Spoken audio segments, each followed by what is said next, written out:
Se você vê na rua, se a gente visse na rua e não fosse na rede social, alguém simulando ali um teatro na rua, na calçada, que eu estou batendo numa mulher, que seja uma boneca. Alguém veria e falaria, gente, chama a polícia, o que é isso? Mas a rede social, Clarissa, que mistério isso, que parece que você está blindado para a liberdade de fazer o que quiser de uma baita de uma misoginia. Elisa, a gente tem sim a questão da regulação das redes sociais como pano de fundo dessa questão, mas me parece que essa trend do caso Ela Diga Não, ela tem um pano de fundo muito maior, que extrapola de longe as redes e alcança todos os setores institucionais do Brasil.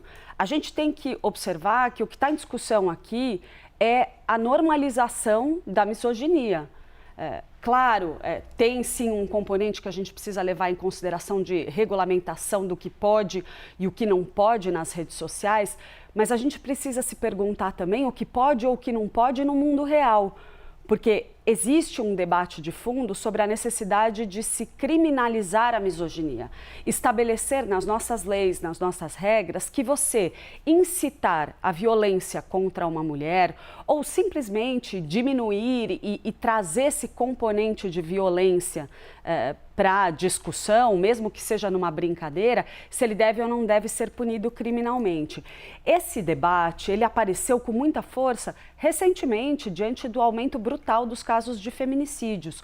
Quando a gente conversa com especialistas no assunto, sejam figuras que estão ligadas ao meio jurídico ou à proteção à mulher, a gente ouve com muita frequência que esse aumento drástico do número de feminicídios encontra um componente muito grande da misoginia nas redes sociais. Como virou ali um terreno livre em que homens podem diminuir as mulheres e criar um ambiente favorável à violência contra elas por meio desse discurso de ódio contra as mulheres nas redes sociais, isso acontece livremente. O maior exemplo que a gente teve recentemente sobre isso foi aquele caso do Calvo do Campari.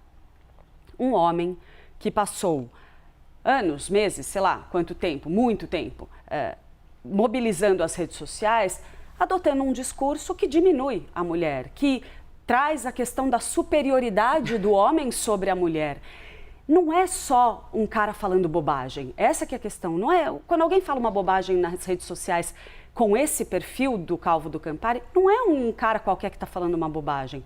Ele é um líder de milhões de pessoas que passam a seguir o discurso de ódio que ele propaga. Ele legitima esse ódio, né? Isso incita a violência. Então, tem especialistas e tem gente que defende que é necessária a criminalização da misoginia, não só da violência contra a mulher, e também do discurso de ódio contra as mulheres, porque é isso que está contribuindo para essa escalada da violência. Uma trend como essa, ela não nasce e não ganha centenas, milhares de seguidores, pessoas que se sentem à vontade para se colocar na frente de uma câmera e simular a agressão a uma mulher se eles não estão se sentindo validados na outra ponta. Alguém está validando o comportamento dessas pessoas nas redes sociais.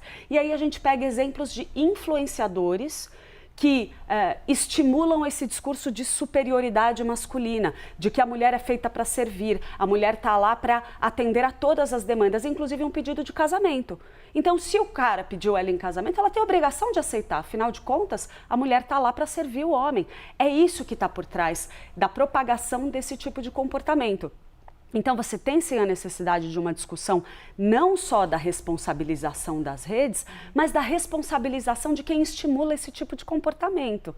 Então, tem que se discutir. Estou dizendo que tem que criminalizar o discurso que incita o ódio contra as mulheres. Não é isso que eu estou falando, mas eu estou dizendo que a sociedade precisa discutir. Os nossos legisladores precisam fazer esse debate. E dar bola, né? Perceber que isso causa problemas. Porque muitas pessoas, para sobreviver em sociedade, né, Clarice e Theo, pensam assim, a gente já se preocupa com tanta coisa, pensa, não pensa nisso, imagina que besteira, isso não vai acontecer. Não, gente, isso influencia.